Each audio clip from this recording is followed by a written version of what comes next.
हर हर महादेव। जय श्री शंकर। भक्तों, आप सभी का स्वागत है। भगवान भोलेनाथ आप सभी की मनोरथ पूर्ण करें। भक्तों, भारतीय संस्कृति में पर्व त्योहारों की भरमार है और सभी पर्व त्योहारों से जुड़ी कोई न कोई कहानी अवश्य है।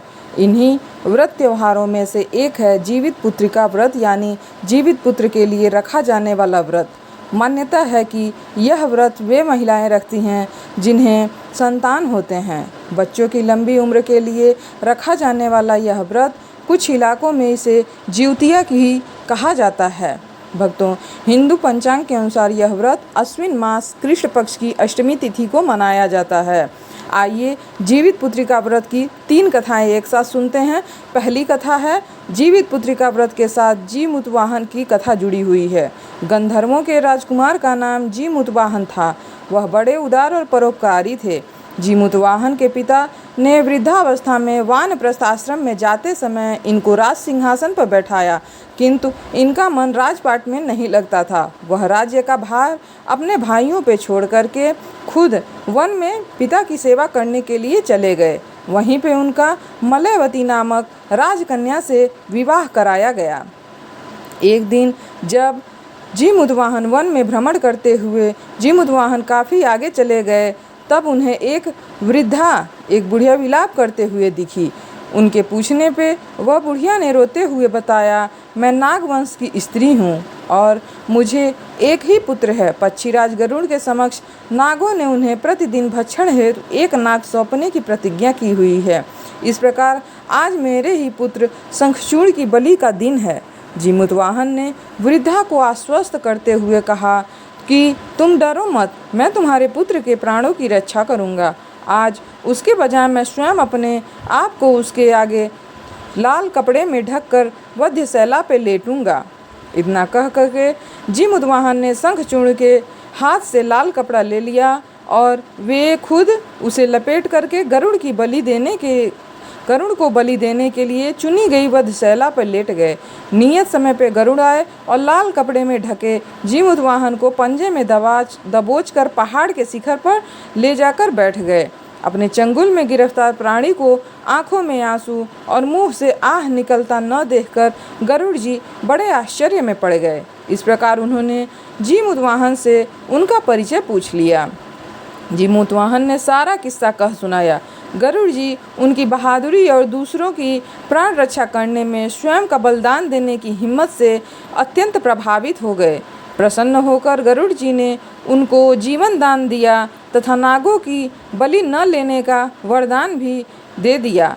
इस प्रकार जीमुतवाहन के अदम्य साहस से नाग जाति की रक्षा हुई और तब से पुत्र की सुरक्षा है जीमुतवाहन की पूजा की प्रथा इसी दिन से शुरू हो गई।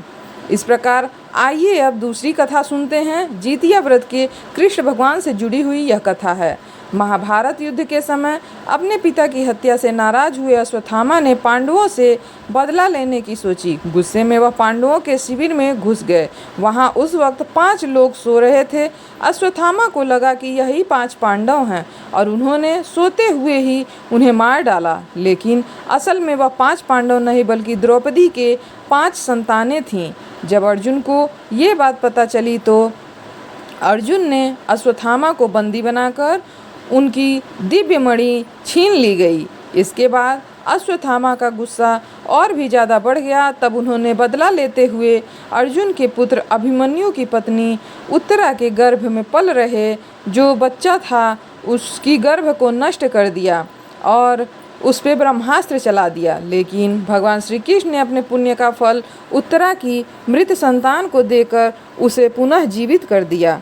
इस तरह मर कर भी पुनः जीवित होने की वजह से इस बच्चे का जीवित पुत्रिका रखा गया। कहते हैं उसी समय से बच्चों की लंबी आयु की कामना करते हुए यह जितिया व्रत का प्रारंभ शुरू हो गया और स्त्रियां अपने संतान की सुरक्षा के लिए जितिया का व्रत उसी दिन से करने लगीं। आइए तीसरी कथा सुनते हैं। चीलो सियारनी की कथा।